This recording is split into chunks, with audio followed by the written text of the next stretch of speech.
Hello, this is Terrence McNally. The greatest winner in the history of team sports, Bill Russell, died this week at the age of 88. Russell's Celtics won 11 NBA championships in his 13 years. He was voted most valuable player 5 times by his peers, was the first black head coach in a major U.S. sport, and his legacy as a man of principle and a leader on civil rights may be even greater than as an athlete. Here's my 2010 conversation with ARAM GOUDSOUZIAN on his book King of the Court, Bill Russell and the Basketball Revolution. In the second half, you'll hear my 2009 conversation with CORNEL WEST, teacher, philosopher, author, activist, public intellectual, and one of my all-time favorite guests.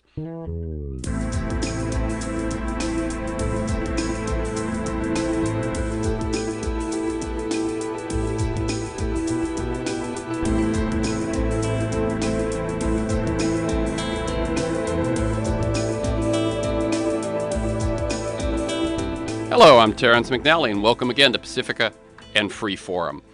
There's a lot of important and consequential events and news in the air. California holds a primary election Tuesday, as was just discussed. Israel killed 9, 10, or more in an attack in international waters on folks attempting to end its blockade of Gaza.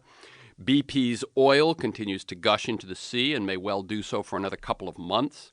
Unemployment is not getting better, and the federal government has yet to give people and the states the help they desperately need to begin to turn that around. Program director Alan Minsky asked if the station could run a half-hour special hosted by Roy Ulrich on California's upcoming election in the second half today, and I said yes. Now, due to budget cuts, KPFK does not produce the amount of local news program we would like to, so when we can provide that kind of critical and useful news and information, I'm all for it. Stay tuned for that special full of information and recommendations from 12:30 to 1 p.m. But with just a half hour today, I'm not going to talk at length about any of those big stories I listed at the top. Another thing happened, by the way, this weekend in the news. Legendary UCLA basketball coach John Wooden died in his 100th year. And I'm not going to do my show today on Wooden. There were plenty of tributes happening elsewhere, and deservedly so. John Wooden was phenomenally successful in molding young men into a successful team, winning 88 straight games at one point and 10 consecutive NCAA championships. He did much of it at a time when college campuses were about many things other than basketball or teamwork. And now, I don't know everything about John Wooden, but he always struck me as inspired by our better angels. 2 quick notes before I move on. The Pyramid of Success, a set of qualities or virtues that he developed over 14 years, was completed in 1948. That is nearly 20 years before his first national championship. So this is a guy who developed his philosophy and had it written down and stuck with it, and then saw the enormous success blossom afterwards. The 2 Wooden quotes that stick with me the most: never mistake activity for achievement. And I have that one actually written at the top of my daily to-do list because I think it's a terrible temptation in this very busy world we have. And then just one always worth remembering: failure to prepare is preparation for failure. So, with the Los Angeles Lakers meeting the Boston Celtics for the 12th time in the NBA Finals, I'm going to risk some noise from local fans and devote my time today to the greatest Celtic of them all, Bill Russell. My guest will be ARAM GOUDSOUZIAN, author of King of the Court, Bill Russell and the Basketball Revolution. But before I do, a few words about some of the other issues in the news. First, you can email me at temcnally@mac.com, temcnally@mac.com, if you want me to email you a compilation of information and progressive recommendations on today's election. Now, these are not my personal endorsements, but the endorsements of a number of other individuals and organizations and background information. Again, that's temcnally@mac.com.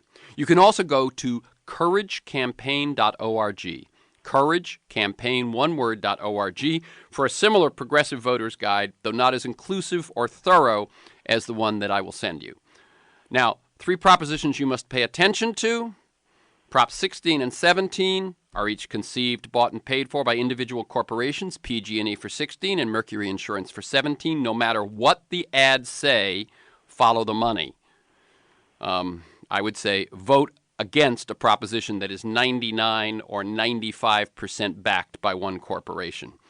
Prop 15, on the other hand, begins to move California in the direction of public financing of political campaigns. It makes it possible for local jurisdictions to initiate that kind of financing, and on the state level, it sort of does a pilot program by making the Secretary of State's office potentially publicly financed for the next two election cycles.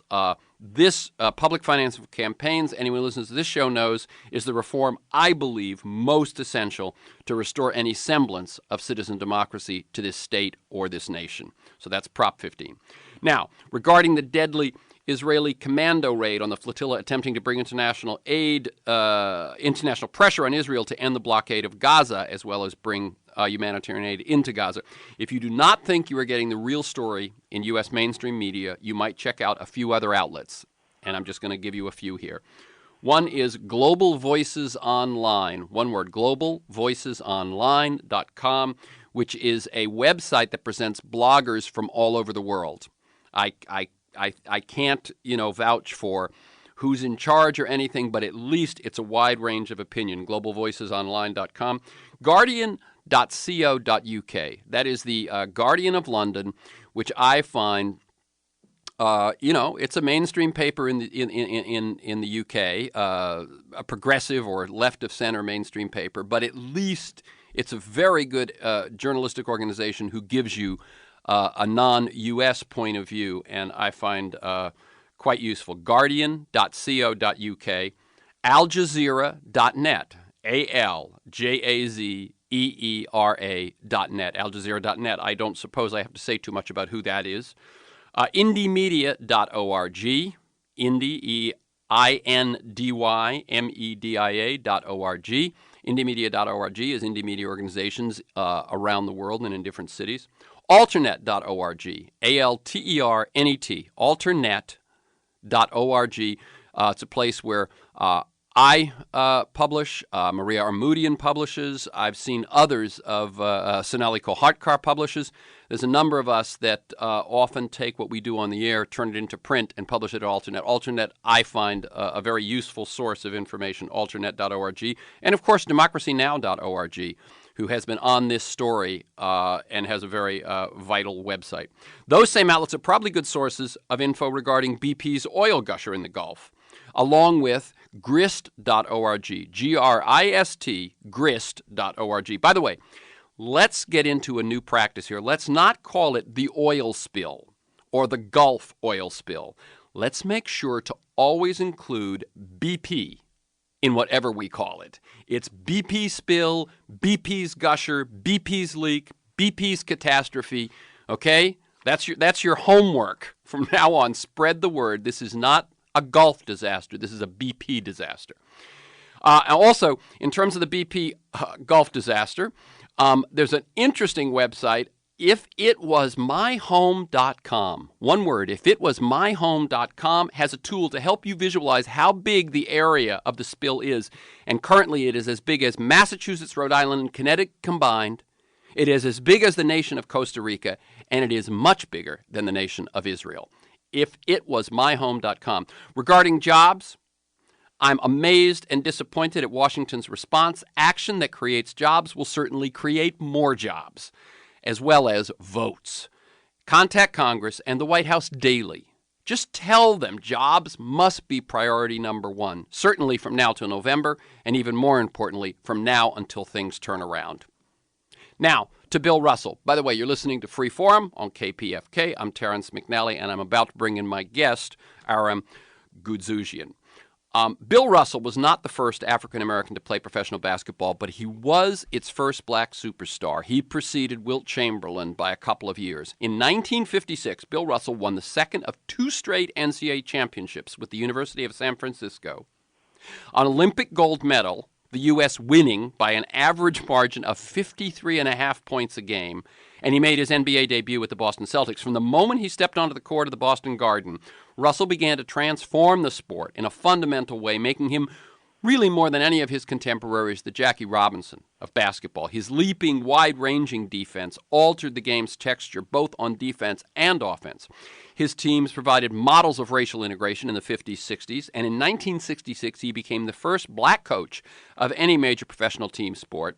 His Celtics won 11 NBA championships in 13 years. The only years they didn't were 1958, when he went down with an injury during the finals, and in 1967, his first season as player coach. But he won the next 2 seasons as player coach.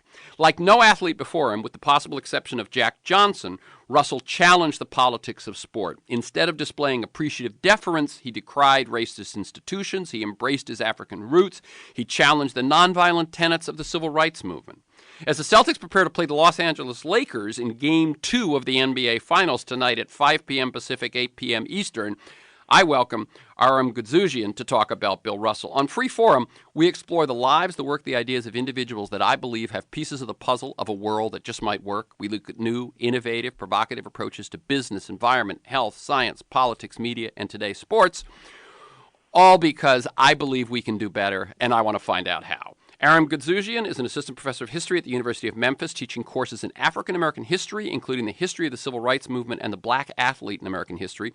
He's author of Sidney Poitier, Man, Actor, Icon, The Hurricane of 1938, and his latest, King of the Court, Bill Russell and the Basketball Revolution. Welcome, ARAM GOUDSOUZIAN, to Pacifica and Free Forum. Thanks for having me, Terrence. I appreciate it. Very good. I like listeners to get a feel for the people behind the ideas and the work that we talk about. Well, you're an Armenian who teaches in Memphis, Tennessee, and has written books about 2 African-American icons. Tell us a little bit about what is, on the face of it, kind of a counterintuitive personal path. I like to say that I am the preeminent Armenian historian of African Americans, but I don't know if that's true or not. Well, I actually grew up in the Boston area, which in some ways fed this newest project on Bill Russell.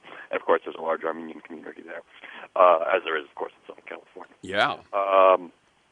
And I got interested in African American history simply because I was interested in American culture, and particularly in American popular culture. I was fascinated by the politics of sports and the politics of movies. My first book was about Sidney Poitier, who was really the first black leading man, or really the only black leading man of the 1960s during the Civil Rights era, and there was a lot of political debates that revolved around his image and his career. So I didn't come into graduate school and training to be a professional historian with the idea that I was just going to study African Americans or that I'd be teaching African American history, but it's where the path has led me. And it's been a great journey. Now I live in Memphis, a city that's about 50% African American, and when I teach courses in African American history, I often have 80%, 90% of my students are black. So it gives me a new perspective, it gives me new challenges, and new rewards. It's been a great journey. Talk a little bit about that interaction in the classroom, where you are a young Armenian professor from Boston, and you're teaching, the civil rights movement and that sort of thing to a class that is, as you say, over 50% black. Right. Well, I often open a class on the first day with just sort of general questions about why we're there in the first place. Why would you study history, and what lessons can we learn from it, and how is it sort of a journey into who you are? And whenever I'm teaching a course in African American history, well, I always, at some point in the class, the students start talking about how studying African American history is important to them because it helps them figure out who they are and so on. And then I always, tend to crack the joke. Well, I'm like, if you've been paying attention, you'll have noticed that I am not African American. So, is African American history just for black people? And that's sort of what spurs them to think about sort of the contributions of African Americans to all aspects of American life, the meaning of American democracy, the constitution of the American workforce, the meaning of the Constitution, all these issues. What do you make of the fact, you pointed it out, and I've read it in other things you've written, that your interest was first in popular culture, I think, and then in the role of African Americans in popular culture. What do you make of the, let's say, at least way out of proportion to their percentage in the population, their impact in popular culture, whether sports, entertainment, etc.? Well, I think part of it is because aspects of African American culture are very much focused upon issues that relate to sports, entertainment. And these are, the sort of the musical traditions, for instance, within African American culture have shaped this incredible contribution to American music. The focus on sports is sort of at a time when African Americans were segregated and had few avenues into political power or economic power. Popular culture and entertainment and sports were ways in which they could achieve success. So from the early 20th century at least, sport was sort of central to the African American experience, and that has in a lot of ways shaped their contributions into the more modern era. Okay, and as people who've studied American culture will know, that is also something which has happened to immigrant populations along the way, right? In other words, there is a point at which one thing which I meant to raise with you, which I found interesting. Sports Illustrated had an article recently on genetics of athletes. I don't know whether you saw it, but I did, yeah. Yeah, and one of the funniest things it pointed out to me was that there was a period when people speculated that Jews had a particular genetic predisposition for basketball because Jews of the New York and other inner cities were dominating basketball performance. Yeah, Jews dominated basketball in the 1920s and into the 1930s, and even into the 1950s. A lot of great NBA players were Jewish. Dolph Shays was a leading scorer in the NBA when he retired in the mid 1960s. Was Jewish. But yeah, basketball's sort of always been the city game. Whoever populates America's cities tend to thrive at it. And in the early 20th century, that was Jews. Right, and African Americans were not part of basketball in its earliest traditions for the most part, because most African Americans did not live in cities. Exactly. It has much more to do with who is the dominant athlete in the inner city. Than what race you actually are. Let me tell people that I'm Terrence McNally, and I'm speaking with Aram Goudsouzhian about his latest book, King of the Court, Bill Russell and the Basketball Revolution, and the unique man at the center of that book. This is Free Forum, KPFK, 90.7 FM, 98.7 in Santa Barbara, streaming and podcasting at kpfk.org. You can visit me at terrencemcnally.net. That's one word, TERRENCEMCNALLY, terrencemcnally.net, to learn more about the show, guests, podcasts, transcripts, etc. You can sign up there or at iTunes to receive the weekly podcast. You can also email me there or at temcnally@mac.com, temcnally@mac.com, to sign up for my weekly email announcement telling you who's going to be on and what we're going to talk about. Can you talk a little bit about the cultural moment in the 50s while winning those 2 NCAA championships and the gold medal? Russell resented popular expectations that black athletes exude humility and deference. What was that culture of the black athlete to which Russell emerged? Well, when Russell emerged as really the first black superstar of college basketball, there had never really been a player like him, in the sense that he sort of redefined how to play defense in basketball. You look at the coaching manuals from the time, and you talk to some of the coaches from the time, and they say you never leave your feet on defense. You do not jump up in any circumstance, because then there's someone can fake and go right by you for a layup. But Russell really changed that because of his incredible timing and his leaping ability and the way that he studied the game. He made jumping sort of central to how you play defense, and using the block shot not just as a physical weapon but a psychological weapon. And he understood this by his junior year of college in a way that even he thinks that his coach didn't really understand it. So the media was always skeptical of his talents, especially because this is at a time when he's playing on the West Coast. New York is considered the mecca of college basketball, and he doesn't even cross the Mississippi to play basketball until his senior year, after they've won a national championship, when they go to a tournament at Madison Square Garden. So there's this resentment toward Russell that he feels, as well as a skepticism that kind of shapes how he will view the media from then on. And part of it is because of his skin color. There's a sense that he thinks that they're not appreciating him in the way that they do other college superstars like Tom Gola. And the other part is just that he feels like he's playing the game in a way that people don't yet understand how important it is. But I was also saying in terms of other than Russell himself. In other words, Jackie Robinson had integrated Major League Baseball and followed by several others. So by this point, 1956, which is when he first plays for the Boston Celtics, baseball is integrated. Football has been integrated. There were stars, in the late 40s, early 50s who were black, Marion Motley, etc. Jim Brown is already playing, I believe. Although at that point, I will just say, I grew up in the South. I grew up in Florida. And when you lived in Jacksonville, Florida, the Sunday pro football game that you got when I was growing up was the Washington Redskins. They were considered the local team for the South. Why? Well, I guess Washington may have been the most southernmost team, but they were also the last team to hire a black athlete. And so what I'm saying is, and boxing, of course, had a population of blacks. But it's this attitude of deference. It's this attitude of the way that a black athlete was supposed to present himself to the public. So I'm asking two things. One, what was the norm, and what was Russell? Well, the pattern was established, really, especially with Joe Louis and Jesse Owens in the 1930s. And you saw that Jackie Robinson had to live by those dictates when he integrated Major League Baseball in the late 1940s. And that was sound appreciative, never talk back, don't be seen with white women, don't be seen as too friendly with white people, don't talk, don't come across it in any way as anything besides humble and deferential. And Russell, in his early career, I wouldn't say that in the 1950s that he necessarily broke that code, but you could see him resisting that code in certain ways. There's an interview done with him in Sports Illustrated in 1958, in which he says, "I don't want people to stereotype me ever." And he refused to drive a Cadillac simply because that was a stereotype. That when a black athlete got rich, they would drive a Cadillac. At a time when people were wearing suits in a particular way, he insisted that his suits get cut in an entirely different way because he didn't want to be thought of in one particular sort of way. But by the early 60s, he's really snapped that code entirely.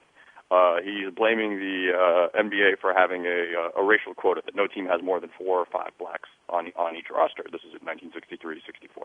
And NBA owners get outraged, and his own owner is furious with him. But he's right. No team does have more than 4 or 5 blacks. And the next year, teams start to break that quota. Let me cut in for just a second, Aram. Sure. Aram Goudsouzyan, author of King of the Court, because I found in your foreword to your book by Harry Edwards, he has a wonderful quote about that. He said that people, reporters, he always was wary. Russell was wary of reporters, and actually said that that anything a black athlete said could later be used against them. But shortly after he was named player coach of the Celtics in 1968, a reporter asked what Harry Edwards calls a trap question, which was, what is the right number of black players to play? And Russell's answer, I don't know that there is a right number, but in the NBA, the tradition is to play 2 black players at home, 3 on the road, and 5 when you get behind, which I think has to come with the Russell cackle. Yeah. Go ahead. That's for sure. So in other ways, too, Russell is really resisting sort of what he considers the trappings of celebrity culture and hero worship. Like, he refuses to sign autographs because he thinks they don't mean anything. And he did it early in his career, but all of a sudden, in about 1964, he just plumb decides that, nope, I'm not going to sign autographs anymore. And if there's ever an example of an athlete sort of breaking away from just sort of the popular expectations of what they do, there it is. And when you think about it, autographs are kind of dumb. What does it mean to write your name on a piece of paper? Yeah, and I think in his case, what does it mean? What does it mean about the relationship between the two of us? That you will never see me for another moment, and something about me makes my signature on a piece of paper worth something to you. I think it's that whole craziness about that. Go ahead. Mm-hmm. So by the late 60s, when really the time that people call the revolt of the black athlete, and that people like Harry Edwards, who wrote the foreword to the book, are sort of at the forefront in terms of the proposed Olympic boycott and the Black Power salute at the Olympics, Russell is way ahead of that. I mean, he is in a lot of ways shaping the ideology of these younger athletes, even before Muhammad Ali. You could really say that it's Bill Russell, Jim Brown, and Muhammad Ali who are, by the early 60s, really starting to shape how this next generation of black athletes is going to think about their social role in a way that's radically different from how black athletes in the 50s thought about it. They're sort of the 3 central figures, I think, in that regard. Mm-hmm. Again, I'm speaking with Aram Goudsouzyan. The book is King of the Court, Bill Russell and the Basketball Revolution. It is a study of Bill Russell as an athlete, as a person, and his role in American culture. He says, I'm going to read a quote here. Writing of racism in his own memoir, Go Up for Glory, he said, "It stood out, a wall which understanding cannot penetrate. You are a Negro, you are less. It covered every area, a living, smarting, hurting, smelling, greasy substance which covered you, a morass to fight from." What were his experiences, you detail them in the book, as before his prominence and then even during his prominence of racism? Well, he grew up in Louisiana. He grew up in West Monroe, Louisiana, and lived there until he was about 9 years old. So he experienced Jim Crow directly in that regard, and when he would go back to visit relatives. He moved to Oakland during World War II with his parents and with his older brother in search of economic opportunity, like many African Americans did, and there found sort of a de facto Jim Crow. Segregation might not have been the law there, but there were restaurants that didn't welcome black people, and there were police that would call them nigger, and there was sort of a de facto economic segregation and a neighborhood segregation. When he enters into professional, or even when he enters into college sports, there's all these ways in which he is being, he's the campus hero and the big man on campus and all that. But at the same time, when they go to play in Oklahoma, for instance, the fans throw pennies at him and tell him to pick him up like he's a circus clown or something like that. When he was an excellent track athlete as well. And one time the school sent him to a meet in St. Louis, and they registered him in a hotel. But then when he showed up at the hotel, they wouldn't let him stay there because they didn't know he was black, and there was a hotel that did not accept black people. He had to sleep in his car. So early in his career, he's getting shaped by these moments. So that later on, when he's a professional athlete, those scars were with him. He's a introspective and sensitive person, and he's not the sort of person who can shrug those things away. They stick with him. One of the things that was really remarkable to me as I was talking to a lot of Russell's old teammates, especially his white teammates in the early 60s, was they said they had no sense of Russell's bitterness whatsoever, that they were totally shocked in the way that he remembered and stored away all of these things that had happened to him in the 1950s and the early 1960s that really came out by the mid-1960s. You know what? I've got to end this conversation so we can get to that election special in the second half. But I really recommend, as we're watching the finals and we're enjoying the great rivalry between the Lakers and the Celtics, King of the Court by ARAM GOUDSOUZIAN, and I recommend Russell's own books as well. He was an amazing figure. I went back and listened to a couple of interviews with him in preparation for this, and just found my admiration for him all the more. The book is King of the Court, Bill Russell and the Basketball Revolution. You can listen to this week's conversation and many others anytime during the week by linking to the podcast. You can sign up to have it delivered to you weekly. You can do that either at iTunes or at TerrenceMcNally.net. You can sign up to have a weekly announcement email from me on who's going to be on, what we're going to talk about, and some background. You can sign up for that at TerrenceMcNally.net or by emailing me at temcnally@mac.com. This program will be archived for the next 90 days at kpfk.org. Check audio archives, scroll down by date and time. I look forward to being with you again next week. We'll be asking you to support us in our summer fund drive, and I hope to include excerpts from an interview I will do this week with Newsweek's Jonathan Alter about his book, The Promise, and I'm going to try to find out what was really going on behind the scenes when Barack Obama was making all those decisions that have disappointed his progressive base as much as they have. One more time, you can email me at temcnally@mac.com if you want me to email you a compilation of information and progressive recommendations on Tuesday's election. You can also get a slate card, a progressive slate card, by going to couragecampaign.org. Stay tuned for KPFK's election special with Roy Ulrich, followed by explorations with physicist Michio Kaku at 1 p.m. Thank you, ARAM GOUDSOUZIAN, and keep up the good work. Thank you.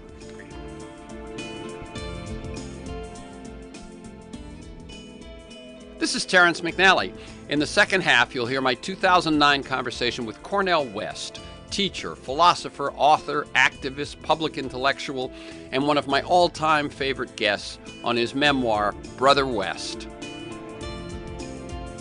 Hello, I'm Terry McNally, and welcome to Free Forum. Let me read a couple of quotes from my next guest. The capacity to produce social chaos is the last resort of desperate people. Another, you can't lead the people if you don't love the people, and you can't save the people if you don't serve the people. There's music in those words, as well as pain, wisdom, and honesty. Those are the words of Cornel West. Every time I see that Dr. West is going to be in L.A., I try to get him in the studio with me. I'll tell you why. He's not only fiercely intelligent, boldly articulate, and politically passionate, but in our first interview, I found him to be one of the best listeners and most humble conversationalists I've ever interviewed. For someone who speaks in highly quotable near paragraphs at times, Cornel West probably said, "You know, I hadn't thought of it that way," or "I'm going to have to think about that more than any other person I've interviewed in over a decade of doing this show." And that means a lot to me. Very often people say, "How did an interview go?" I say, they couldn't make it a conversation. You know, they had to do their stump speech. They're on their tour and they did the same old. But not Dr. West. Cornel West has just come out with his memoir, Brother West, Living and Loving Out Loud. In it he writes, "Until now, I've never taken the time to focus on the inner dynamics of my soul." On Freeform, we explore the lives, the work, the ideas of individuals that I suspect have pieces of the puzzle of a world that just might work. We look at new, innovative, provocative approaches to business, environment, health, science, politics, media, all based on the fact that I believe we can do better, and I want to find out how. Educator and philosopher Dr. Cornel West is the class of 1943 University Professor of Religion and African American Studies at Princeton University. He's won numerous awards, including the American Book Award, and has received more than 20 honorary degrees. He's produced 3 CDs of music and spoken word, offers commentary on The Tavis Smiley Show, and is the author of several books including Race Matters, Democracy Matters, Hope on a Tightrope, and as I said, his latest, Brother West, Living and Loving Out Loud. Welcome again, Cornel West, to KPFK and Freeform. It's always a blessing to be on Freeform, and my dear brother Terry, we've had some wonderful time together, and those are some very kind and generous words that you say, I tell you. But I wouldn't say them if they weren't true. I've said it over the years, actually. I appreciate that. So I like listeners to get a feel for the people behind the work and the ideas that we talk about. Well, in this case, that's what the whole book is about. Yeah, that's true. How did this book happen? Brother Tab was smiling. He said, "Doc," he said, "Brother West," he said, I would love to see you put on paper who you are." He said, "Who are you really?" I said, "Well, as Augustine says, I'm a mystery to myself. I haven't examined the dark precincts of my own personality, and so I had a chance to do this, and along with my dear brother David Ritz, of course, who's such a towering artist when it comes to story, narrative, capturing voice. So I want to make sure that this was a conversational voice. It's a talking book in that sense. And because I aspire to be a blues man in the life of the mind and a jazz man in the world of ideas, I wanted somebody who had a sensibility to capture the voice of a blues man. And, of course, beginning with Mom and Dad, Irene and Cliff, Sacramento, Shiloh Baptist Church, the neighborhood, sports, girlfriends and things. I wanted to really lay bare what the making of this particular instance of a tradition, because I really am a person and I have my own individuality and I try to forge my own voice and style, but I'm very much a part of a tradition. I'm not a self-made man. You know, that American myth that goes back to Ben Franklin and even elements of it in Frederick Douglass, that I'm the opposite of that. I am in no way self-made. I come out of a tradition, community, a struggle, of a heritage that exemplifies struggle for justice and freedom. And I'm very blessed to be a part of the family and that tradition and community. You know, you said Tavis Smiley, because I do know from reading some of this, you said that he's the one who said, we need it, do it. Absolutely. What role did your cancer diagnosis play in it? Well, that's a good question, though, brother. I think that in some way, you know, my struggling with cancer was a intensifying of my dance with mortality. And death has a way of arresting the mind, as Samuel Johnson used to put it. And so I there's no doubt, you're absolutely right, that the near-death experience of cancer did make me think about the life that I have lived. And I should say that telling one's life story is itself a life-transforming experience. How so? That you begin to really slow down. I'm on the move all the time, you know, over 200 events every year for 25, 30 years, and you have to just stop, engage in serious retrospection in terms of not just the events passing, but the deeper meaning and significance as it affected your heart, mind, and soul, and loved ones. Let me ask you, you've written many books. You write a lot. You're telling me there's something qualitatively different. I'm guessing, you could write some of those other books on the plane, between things. This one was different. Well, I mean, I wouldn't say on the plane. I'm still in the library, but I mean, if I'm writing, History of American Pragmatism from Emerson to Richard Rorty with Quine and Peirce and James and Dewey and others, I could write that in the library, engaging with the text. Whereas this book is just me and the realities and the page. Yeah. That's it. And all the choices then become, how deep do I go? What do I mention? That's right. How far do I pursue certain kinds of issues? When it gets painful, it really hurts. When it's joyful, you want to stay there for a long time, but you got to shift.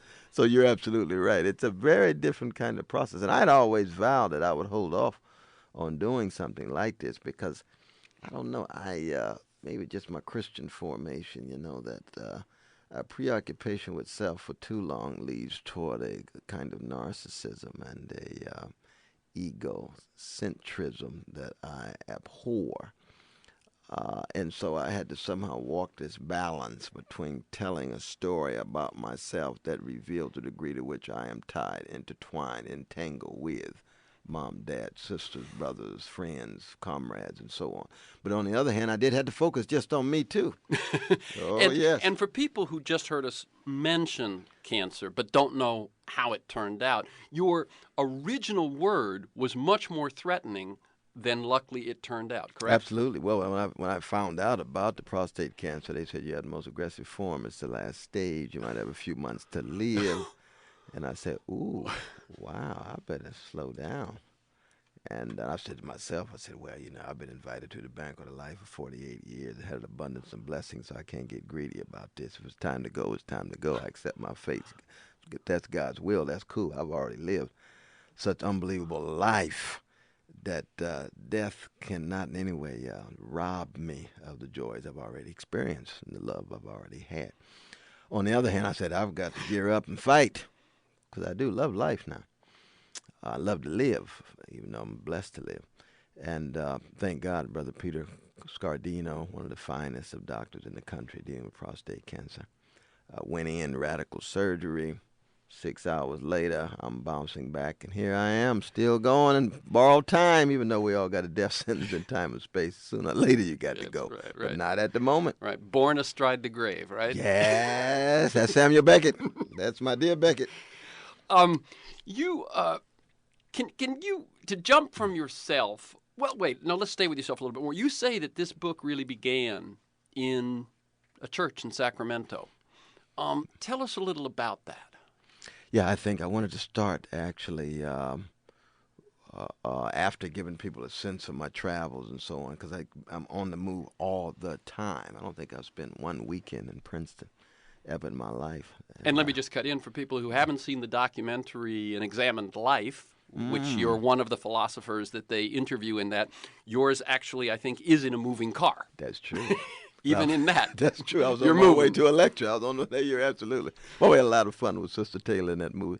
But it does start in Shiloh. My brother is being ordained as a deacon. My mother's tears are flowing. And it hits me that in the end, I am still a Shiloh Baptist kind of brother. I may be a philosopher with a groove. I may be a person who has an attitude of gratitude in terms of being thankful for what I have, and a freedom fighter, and someone who has tremendous joy and delight in music of various kinds. But fundamentally, I'm a Shiloh Baptist kind of brother. That's what has shaped me. The music, the styles, the love, the preoccupation of a first-century Palestinian Jew named Jesus, who was put to death by a vicious Roman Empire. Innocent blood flowing on the one hand, but compassion still responding to that imperial blow and assault against Jesus. That's what shaped me, and that's kind of the substratum. Yeah. Yeah. of who I am. I'm Terry McNally, and I'm speaking with Cornel West. He's Princeton professor, multimedia citizen, and the author most recently of Brother West, Living and Loving Out Loud. It's a memoir, and that's the book we're talking about right now. This is Freeform on KPFK 90.7 FM, 98.7 in Santa Barbara, streaming and podcasting kpfk.org. You can learn more about Dr. West's work at cornelwest.com, more about this show and how to get in touch with me at terrymcnally.net. I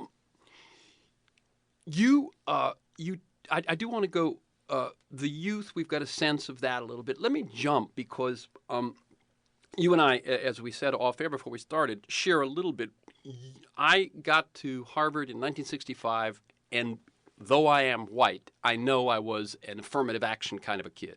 We were poor. I was Catholic. I was from the South.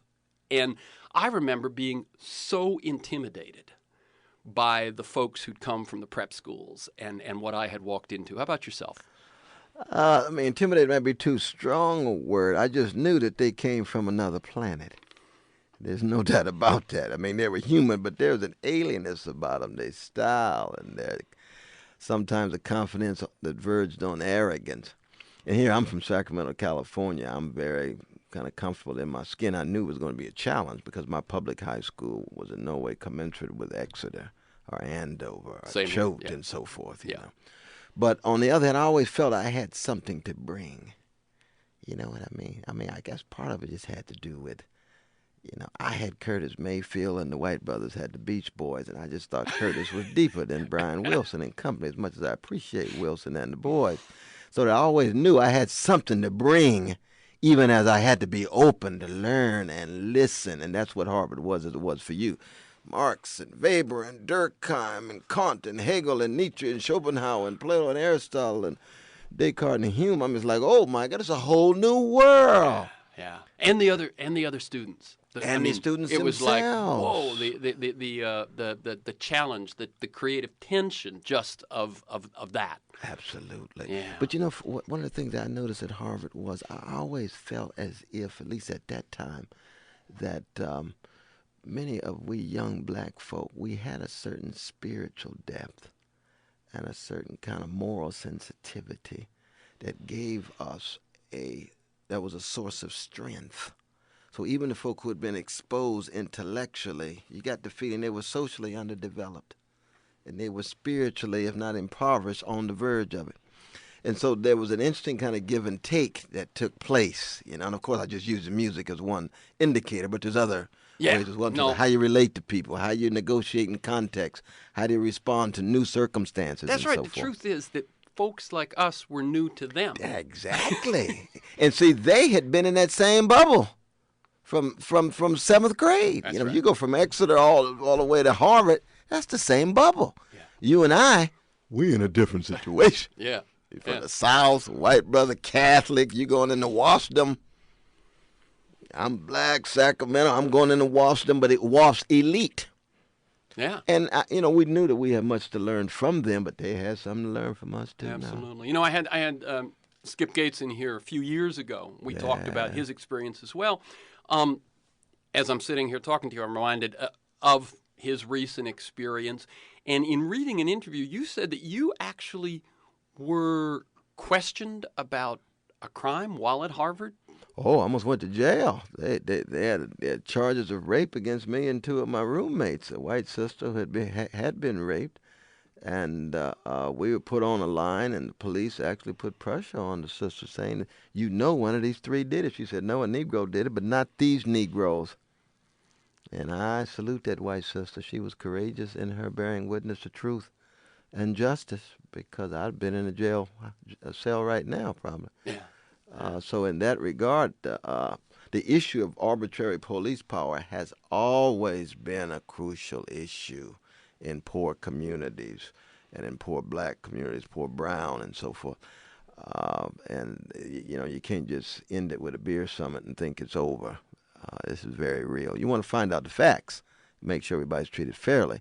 But arbitrary police power is no plaything at all. Well, if we go back to, I saw when Barack Obama responded to the question in the press conference. And at that point, he was... That was a gut response. It was a gut response. That was a gut response. And then he became the politician that he's such a master at these days. Yeah, let's talk... calculating and strategizing. Yeah, let's talk a bit about Barack Obama. Let me say, I saw Michael Moore's movie last night. I saw it too. Powerful movie. Powerful.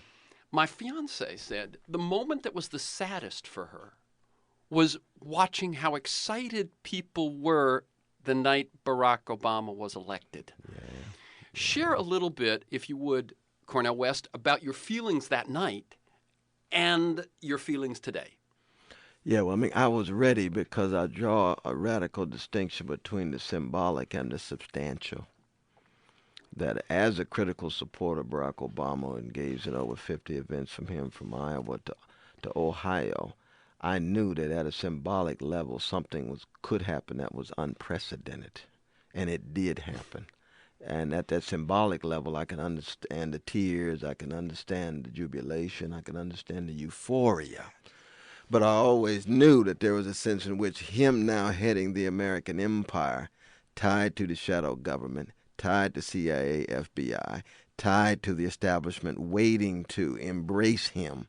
And it was clear when he chose his economic team, when he chose his foreign policy team, he was choosing, of course, some recycled neoliberals and recycled neo-Clintonites, that substantially you're going to end up with these technocratic policies that consider poor people and working people as afterthoughts, beginning with bankers, beginning with elites. Symbolically, black man breakthrough makes you want to break dance. So we had to be able to relate to both of these. So I resonate with your dear fiancé because of the hopes that were generated and the call for change, and then we end up with this recycled neoliberalism. There's no fundamental change at all. Yeah, that's very real. But I think we do have to understand we had to bring the age of Reagan to a close. Yes. We had to bring the era of conservatism to a close. And then you try to unleash new possibilities. And the question now is, how do we keep our fellow citizens awakened so it goes beyond the campaign for a candidate and really begins to engage in grassroots organizing and mobilizing? Yeah. One of the things that I've also felt myself is that I'm more disheartened these days than I was during the 8 years of Bush. During the 8 years of Bush, I expected nothing. I was surprised by almost nothing, and we fought, we did what we could. This one gets a little sadness in my soul as I watch it. And I know that you've talked about that Obama's looking at the wrong Lincoln, that Lincoln or Roosevelt, who shows so well in Michael Moore's movie with the new Bill of Rights. Four freedoms. But that Roosevelt came to power as a moderate. Lincoln came to power as someone who had worked very comfortably with slavery. Absolutely. And it was the movements, it was the people That's right. that challenged and inspired them. How are we doing and how are we going to do? We are not doing well at all. If you look at the abolitionist movement and its impact on Abraham Lincoln, the Frederick Douglasses, the Harriet Beecher Stowes, author of Uncle Tom's Cabin, Wendell Phillips, Charles Sumner, all of those towering, William Lloyd Garrison, we can go on Sojourner Truth, Harriet Tubman. It was an abolitionist movement that was powerful, put pressure on Lincoln. Trade union movement, put pressure on FDR. What kind of movement do we have? Hardly anything at all. That's where the analogy breaks down. Yeah. And that's in part where, Barack Obama then leans toward Wall Street, mesmerized by the elites, wants to be embraced by the establishment, wants to preserve his legacy as a president more in the language of the neoliberal and neoconservative columnists than in the hearts and minds of everyday people. Yeah. So we both agree the age of Reagan, and again, Moore lays it out very well for people who haven't seen that film yet. This election does say that's over, but it doesn't say what's starting, does it? It doesn't say what's starting. That's true. I mean, even my dear brother Michael Moore tends to, I think, put too much confidence in Barack Obama. Even in the film, you get this sense that here comes Barack Obama speaking the language of a deep Democrat. No. He's been a liberal all of his life. He's using that language to mobilize, but in the end, he's going to capitulate and defer to the neoliberal establishment, which is what he has done so far. Now, granted, I mean, there's still some possibilities there, you know, even when you talk about just extending unemployment benefits. This is nothing revolutionary at all, but it does alleviate some of the suffering. But if we don't get some restructuring going on, and if we don't get some Marshall Plan activity of massive investment in this country, in infrastructure here, you got $4 billion every month in Afghanistan. And you can come up with that all the time. The meter just runs when we're at war. The meter just runs, unlimited. It's very pathetic, to tell you the truth. I'm Terry McNally. That's the voice of Cornel West, Princeton professor, multimedia master, author, most recently of Brother West, Living and Loving Out Loud, a memoir. And you can learn more about his work at CornelWest.com. We talked a little bit about Larry Summers last time. Just briefly, you had personal experiences with him, but he really means a lot to you symbolically in terms of Obama, yes? He does, I think, because Larry Summers, and I would say I forgive him in terms of disrespecting and dishonoring me. I just draw my own lines in the sand. But I won't demonize the brother. I pray for the brother. I want to live a life of joy. I don't think there's too much joy in disrespecting people. So I wouldn't choose that way of life myself. But the thing is that he has a braininess that lacks wisdom and vision. And he has a smartness that lacks a sensitivity to the poor and the marginal. So that kind of braininess and smartness, you and I encountered a lot of that at Harvard. I don't find that attractive or appealing at all. I think that it's empty in a certain sense. And I was just surprised that Barack Obama could be seduced by that kind of braininess and smartness that really has policies that don't put jobs at the center. It's an afterthought. Yeah, and houses and homes. And homes, yeah. Exactly, in homes, absolutely. Yeah. As I've said, and I've said on the show before, it's like, do they ever ask the question? So how do we save the banks? I don't hear them asking the question, how do we save the people? The people, absolutely. And you would think it would follow from some of the populist language that Brother Obama used during the campaign. But who is around the table when he, shapes his policy? You don't have any people representing the labor movement other than our Secretary of Labor. Well, you don't even, on health reform, when he has doctors, there's the doctor who represents single payer has to crash the party. That's exactly right. I mean, that's exactly right. I mean, it's that kind of reflection of just how broken the system is. You got a majority of fellow citizens who want universal health care, and he can't even view public option as indispensable and untouchable. You see, what's going on? Pharmaceutical companies, drug companies, powerful. $300 million spent for lobbyists. That's a broken system. Yeah, it's a terrible, terrible. I have often said that unless we get public financing, that every other issue will always, you'll look in, at the distant goal and you'll end up on the 10-yard line. That's exactly right. And I often say, if we all just put aside every other issue for a year or two and said, said, one thing we're doing, public financing, now, of course, as you know, Supreme Court might rule that corporations can give unlimited funds, changing a 100-year precedent for this conservative court. That day, which may come soon, I don't know what happens then, because I'm not sure that the public will understand what that means. What that really means. It means we're locked in an iron cage of a neoliberal mediocrity or neoconservative mediocrity, which means the needs of the people will never be fundamentally met if they're poor and working class. And that either leads toward a thickening of the cynicism or it leads toward new expressions of social chaos. Right. Going back to that first quote I read. To the first that's the articulation of desperate people. That's exactly right. Let me finally, we've got about 3 minutes. Let me ask you, you really do talk about music a lot, and see yourself, as you say, a blues man in a blues-soaked America. What's Cornel West blues these days? The power of love, the power of education, love itself, of other people, of wisdom, of justice, but also being open enough to be vulnerable enough to muster the courage to think critically, to re-examine and re-scrutinize, re-interrogate who we are, where we're going. Similarly so for society, similarly so for the world. And when you bring together that power of love on the one hand, where it's fundamental commitment to the welfare of others, especially beginning with the least of these. And I go back again to prophetic Judaism, which is, of course, the very source of my own Christianity, the first chapter of Isaiah, the orphan, the widow, the fatherless, the oppressed, and then mediated through this love in which justice is what love looks like in public. So you're fighting for justice, motivated by compassion, raising Socratic questions.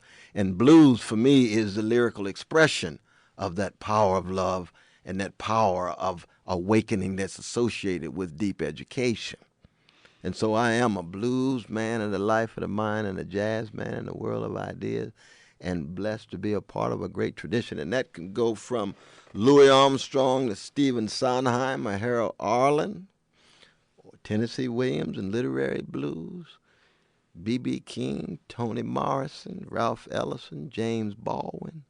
Or it could be an everyday person on the block who can't sing in pitch, but whose life is shaped by the power of love and the power of democratic reawakening through their own forms of education.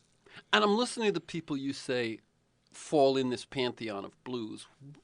What is it that unites them? It has something to do with soul. Yes, it has something to do with... And it has a little something to do with pain. After it begins, Ralph Ellison says, blues is an autobiographical chronicle of a personal catastrophe expressed lyrically. In Sondheim, you get the catastrophic, into the woods, flip over the fairy tale. You see, the catastrophic in Kafka, you begin with the transformation into a huge, foul vermin. That's catastrophic for Gregor. Strange fruit the southern trees bear, Billie Holiday. Jewish brother Maripol wrote the lyrics. Jim Crow, American terrorism. That's catastrophic. And B.B. King says, nobody loves me but my mama, and she might be jiving too. That is catastrophic. What you gonna do? Compassion still flows. Sing your song.